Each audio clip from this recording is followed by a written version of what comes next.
and welcome to another episode of Silence Hides Violence, where silence is not golden. I'm your host, Melody Zondo, your Mrs. Universe South Africa for 2020 and 2021, a mother of two, as well as a Play Your Part ambassador with Brand South Africa. I am a gender-based violence activist and a survivor, and we are so happy to have you today. For today's episode, I'm so excited to be introducing our guest. I don't even know where to start. Let's see. So she's a mother of 3 kids. She's a businesswoman. She's an entrepreneur. She also spent almost 2 decades as a commercial business consultant for one of the biggest banks in the country. She opened her own events management business in 2016, and that made her one of the 3 young Black-owned businesses in the affluent suburb of Silverlakes. She has an NQF level 6 in advanced project management, and she is currently signed, or she will be registered to study her BA in business management in 2022, and she's also a survivor of gender-based violence. Please, let's give a warm welcome to the beautiful Natacia Maake, who also happens to be a finalist in the Mrs. Universe South Africa for 2022. Welcome, and we are so happy to have you. Thank you so much. Thank you, Melody, for having me. It's an honor and a privilege. No, the privilege is all ours, honestly. I mean, you're such a multifaceted woman. Like many women, you wear a lot of hats. And I think, me and you, we have so much in common. I mean, we're mothers, we run businesses. I also come from a corporate background. I also worked for the bank. But we're also survivors of gender-based violence. Yes. And I just wanted you to start off with, to take us through your story. Like, where did it start? How did it start? You meet this person that you probably thought was going to be your forever after, and then you find out that they're not. So take us through what actually happened with you. Okay. Thank you for having me. So my story started, my grandmother has always said that, if there's anything that I need to give her was my matric certificate, and I can go about, whatever I wanted to do after that. So got my matric at 18, at 19, still looking for a job, not going to school. Met this guy, fell in love. I decided to defy my family and go live with him. So I moved in with him. It was all rosy, lovey-dovey at first sight. The first time it started in public was when we were driving. I was sitting in front, he's driving, and we've got other people in the back of the car. And we see this amazing house in the township. Someone mentioned that, look at that house, and when I turned and looked, and then someone said, but it belongs to so-and-so. And he knew that so-and-so had a crush on him. So immediately right there and there, slapped in the face. And he says, I'm disrespecting him. Why would I do that? Because you looked at the house? Yeah, because I looked at the house. That was the first time it happened in public. All along it was, in closed doors. No one knew what was happening. Yeah. But this time in front of people. But how long did it take before it started? Did it go from no abuse to physical abuse? Yeah. It started we had dated for about 6 months, 6-7 months, all rosy and everything. Yeah. And then after that, he started showing his true signs, Then after that incident, then the beatings continued, in private, and it was too much, But I always made excuses for him. It was always me who's wrong, never him, exactly. Never a problem with him, but always me. And I think that's what pushed it, to the level that it got to. I got pregnant. And after falling pregnant, one day we got into it, and then we were in his back room, and he started fighting me. His father owned a grass cutting company, so he had a machete, and he tried to hit me with it. And you're pregnant at the time? I'm pregnant. And you're living in his parents' back room. Yes. So they are playing witness to They didn't know. abuse. They didn't know. So they didn't know. The stepmom was the one at that incident who had me scream, and she came and she knocked, and at the minute she came in, and then she was the one who called the father and said, your son is doing this. And when he came, he tried to stop him. Then he said to his father, but you're doing this thing to my mom. Sure. So to me, instantly I knew also this is something that he Where grew it up came seeing, from, because I yes. always wondered, what is it me? Is it my fault? Is it Yeah. something that I've been doing? Yeah. Did I push him to that edge? But then at that moment it clicked that it came from what he was seeing from his father. Yeah. And I was too scared to go back home because they've tried numerous times to come and get me to come home. To come back. They were saying I'm young, I'm throwing away my life, I'm giving myself to this man, and I was too ashamed to go back and say this is what is happening with me. And then the minute I was highly pregnant, my mom, at least I found the courage. My mom came and said, please, it's your first child, it's my first grandchild.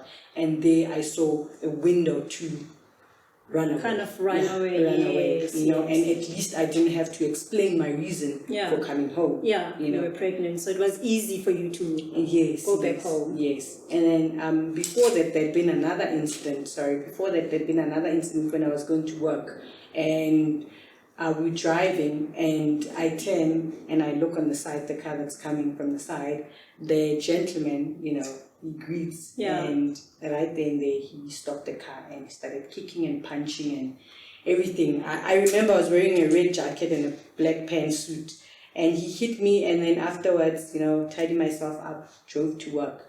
Now, my aunt worked on the 4th floor and I worked on the 3rd floor. Somebody had seen the incident who knows my aunt, and she went and told my aunt. So when I got to work, they said, your aunt is calling me. Got into the office, my aunt is there, my manager's there, and says, Piu's there, who's the lady who saw the incident. Yes. And they asked me what happened. What happened? I said, nothing, why? And I said, when you were coming to work, what happened? Something happened. In the car, yeah. And I'm like, no, I don't know what you guys are talking about. Nothing happened. It was just a misunderstanding. My aunt said, are you sure? You can tell us, this is a free space, we want to help you. And I said, no, nothing happened.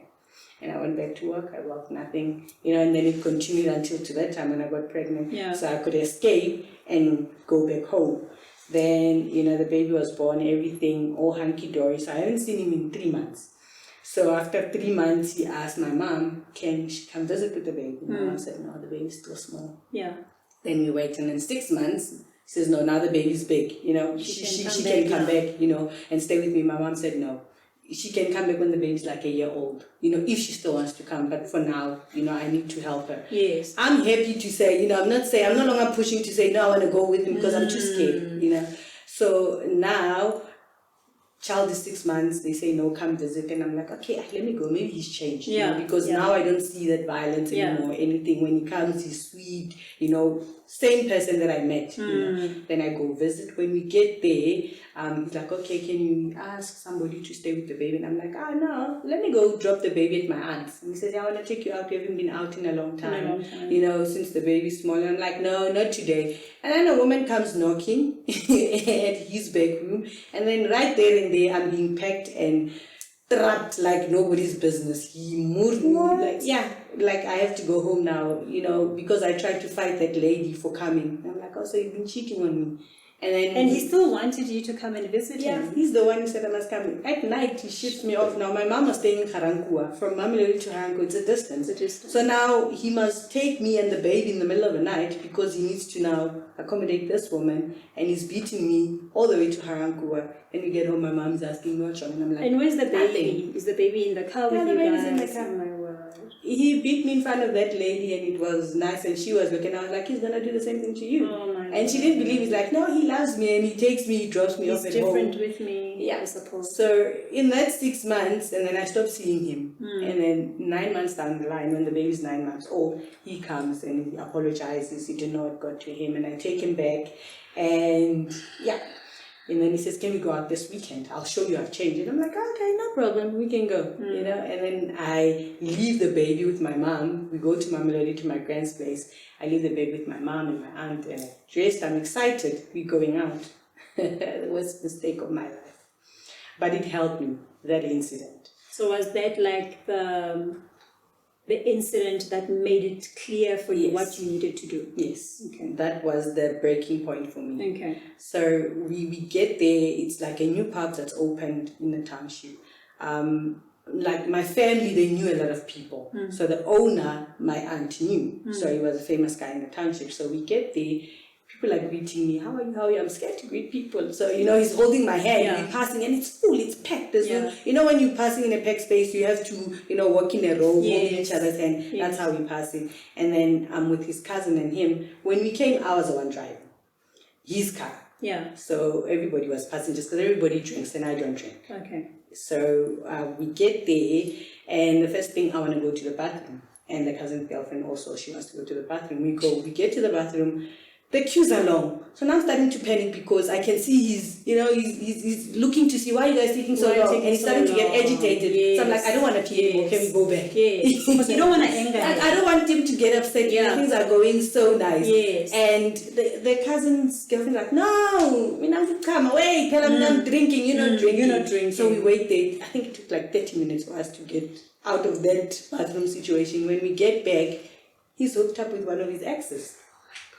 So now I'm a disturbance. So he'll find any reason to get upset. Yeah. So he says, now I'm going to take you home. He's starting to annoy me and you're meeting all these people. And I'm starting to get, I'm also getting upset. Like, you can't do this. I'm not your toy. When you want me, I must come. When you don't want me, I mustn't come. So now I've got the courage to speak up and say no. And I'm like, no, you said we're going out, so I'm going to stay. Yes. And then he says, oh, you're disrespecting. Oh my God. Starts pulling me. Now we go towards the entrance. As we're about to go out, as someone is pulling in, I let go of him and I'm like, no, you're not going to do that. And he says, why are you screaming at me? I'm not screaming, but you're not going to do that. He's not used to you saying yes, he's not used. So this time I speak up and I'm like, no, I'm tired of this. It's either you want me in your life or you don't want me.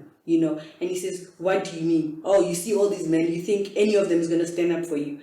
I remember he was wearing Timberland boots, those big brown ones. Yeah. And he stepped back, and I'm so tiny, and he's big, he's a big man. And I'm standing there, and he walks as if he's walking past me. Kanti, this man is, getting a swing, and then he tries to kick me here. Oh my gosh.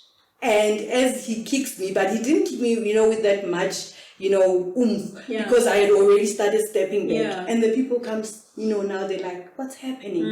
What are you doing? Why are you kicking it? Why are you guys fighting? The cousin comes running out and says, yeah, I know this one, she's a bitch and whatnot, all those nasty words. So taking his side. Yes. No. He's the one who's telling them, I'm doing it. I'm there flirting with other guys and whatnot. And they're like, but guys, this is not the space for you guys to be fighting. You new parents and all that. If you have an issue, go sort it out at home. We get in the car. I had parked opposite a house that doesn't have a fence. So I get in the car, start the car. The cousin says, but you can't leave us. You are right. How are we going to get home? And I'm like, it's either you get in or because I'm going home. He says, yeah. He starts swearing at me and whatnot. I'm sitting in the front of the seat, and the cousin opens the door. The girlfriend opens the door on the passenger. So both doors are open. Now they're telling him to get inside. They're like, no, get in the back. And he's like, no. Mind you, the car is parked opposite a window. It's a bedroom window. Now, had I put my, my gear on drive, I would have drove straight into the house window, after the incident that happened. Because within a few minutes, he just steps back and he kicks the front window. And now the car is on start and the car jumps and it rolls numerous times, pushing him to the other side and the cousin on the other side. The doors are broken. When the car came to a standstill, I'm frantic, I'm crying, I don't know who I hit. There's like 5-6 cars that are damaged. I can imagine. I'm scared, I'm panicking. And right there I knew it's you or him. You need to choose. You have a child now, and you can't keep making excuses for him. You can't allow yourself to be abused. Like, this man is abusing you. There's no other reason. You didn't do anything wrong. And he says, no, we are going to and whatnot. Now he wants to fight. And the cousin says, no, let's take her home. I drive home, I get home, get into bed.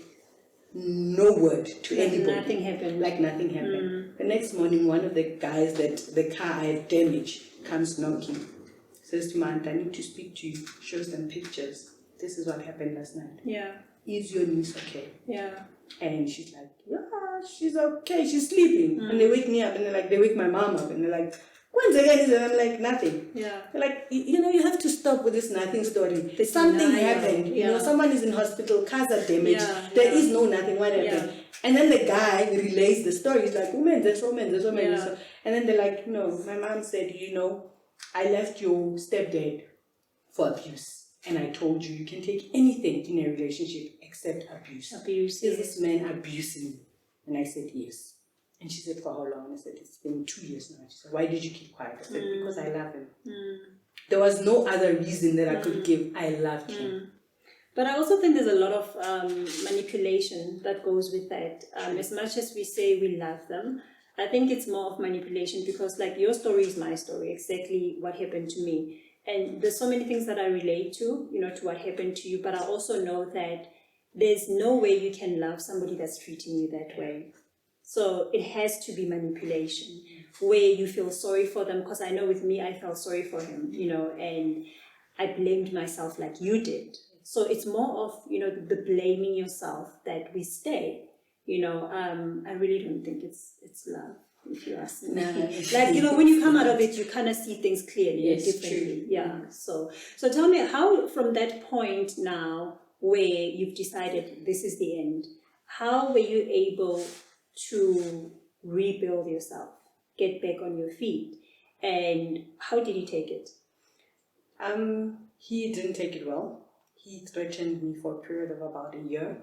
I was too scared to go anywhere alone. He would come to work, stand outside with flowers, chocolate, food every day. Every second day he would come, you know, and beg and kneel down and cry, and people would say, Shen, he's sorry. Give him another chance. Give him another chance, and yeah, you can see how genuine he is. And then I would be like, no, I'll think about it. And then he'd be like, let me take you home. You know, just saying, I'll think about it. And then I get in the car, let me take you home. Then he pulls out a knife and be like, I'll stab you if you don't take me back. And then I'd be like, okay, no. And then I learned never to get in the same car with him. So now I was like trying to make sure that wherever I go, I had company with me. I was afraid to go anywhere until I met a guy after a year that I had started seeing. But I told him, you know, I have a child and my ex-boyfriend is very abusive and I'm scared.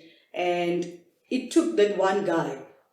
He came one day as he was dropping me off and he pulled out the gun and he said, no, I'll shoot you both and whatnot. And the guy said, shoot us. If she doesn't want you, there's nothing that will make you want her. Yeah. But you know what? I also have a gun. So they both pulled out guns on each other. And I was like, oh, this is a toxic situation. And from that point, I think he started backing off because he was scared now of this guy. And then when I broke things off with that gentleman, my life just sort of, you know, went forth. But I had all these scars. So every time I was in an argument in a relationship and the person would maybe lift up their hands or something, I would already be on remote. Yes, because you're so used to that. Yes, I'm so used to that. And it took a long time for me to understand that there can be love without abuse. The person doesn't need to hit you or to show you that or shove you or, you know, try to control you or bully you, you know, in a relationship. But it took the assistance of my ex-husband. When I finally met him, and then one day we were in an argument and I told him, you are never going to lay a finger on me because I will kill you. I have been through so much, I don't think I'll allow another man to do that to me. And he said to me, you are angry, you are bitter, and you are broken.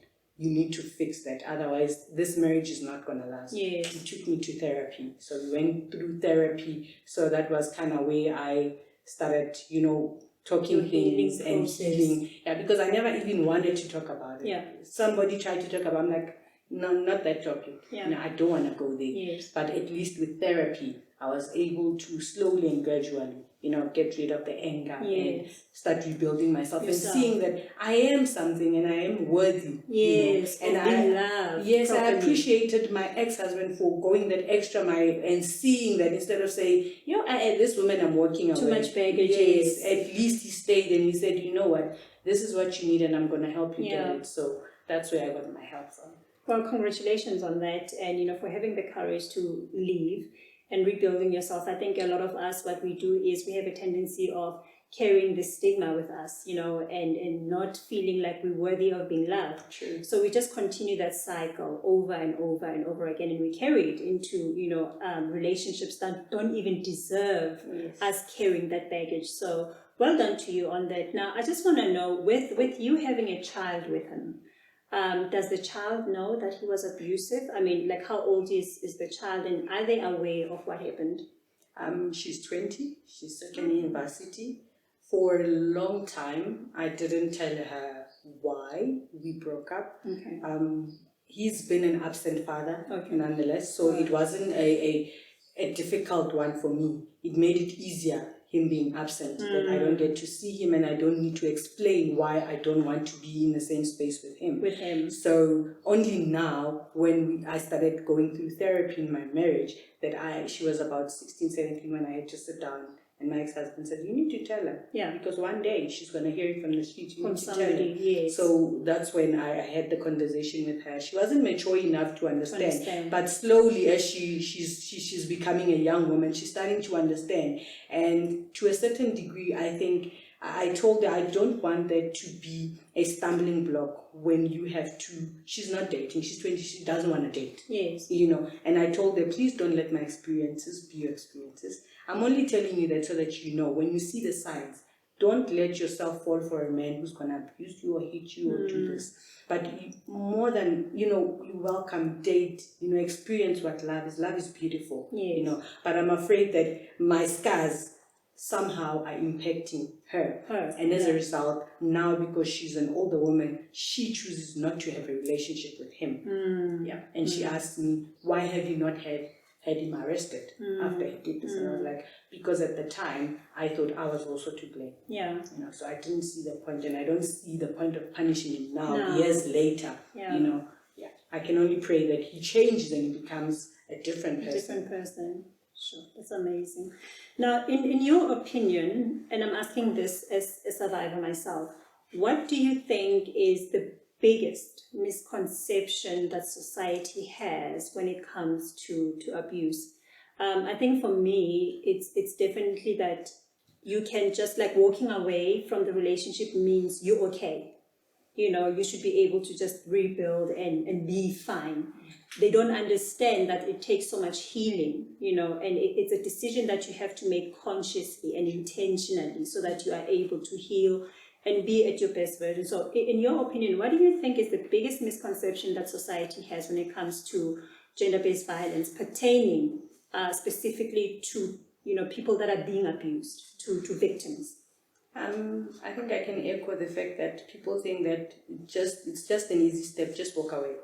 And it's not, because you are invested, and it takes a lot for you to just, break free from that situation. It takes you to decide holistically that I'm going to do this. Because you can do it because I say it, or your parents say so, or your neighbor says so. But if you're not wholeheartedly in it, you're still going to go back. So you need to find it in yourself to say, this is it. And when you have decided and made that decision, nobody else can tell you anything different. It's pretty much like addicts, right? When somebody has an addiction problem, the decision to stop being an addict has to come from them. Sure. It's amazing. So now, in closing, for somebody out there that is listening, that may be going through what you went through, or that has just left an abusive relationship, what advice would you give them? If there's one thing that you would like for them to know, what would it be? First and foremost, love yourself. Love yourself enough to know that somebody else doesn't need to complete you, number one. And number two, you are strong. You can do it. There's so many support structures that are available, but it just takes you to make that decision, to put yourself first before anybody else. Sure. That is so, so beautiful. And thank you so much for being here. I think your story is the story of so many women, not just in South Africa, but globally. I know that I can relate to you, what you went through, because I feel like our situations are probably like so similar. Like, it's amazing. It's like, as you're sitting there telling your story, you took me back to what I went through and how my child was also affected and didn't want to date, and so thank you for sharing your story so openly and so honestly. I think we can all agree that when it comes to gender-based violence, as somebody that's being abused, it's so difficult for us to open up because we don't have safe spaces where we can tell our stories without judgment. And so that's the importance of having this platform where we say, we, number one, going to stop being silent about gender-based violence. But number two, we're creating a safe space where as a victim, as a survivor, you're able to come through and share your story so that we can help others and create awareness on this second pandemic we have.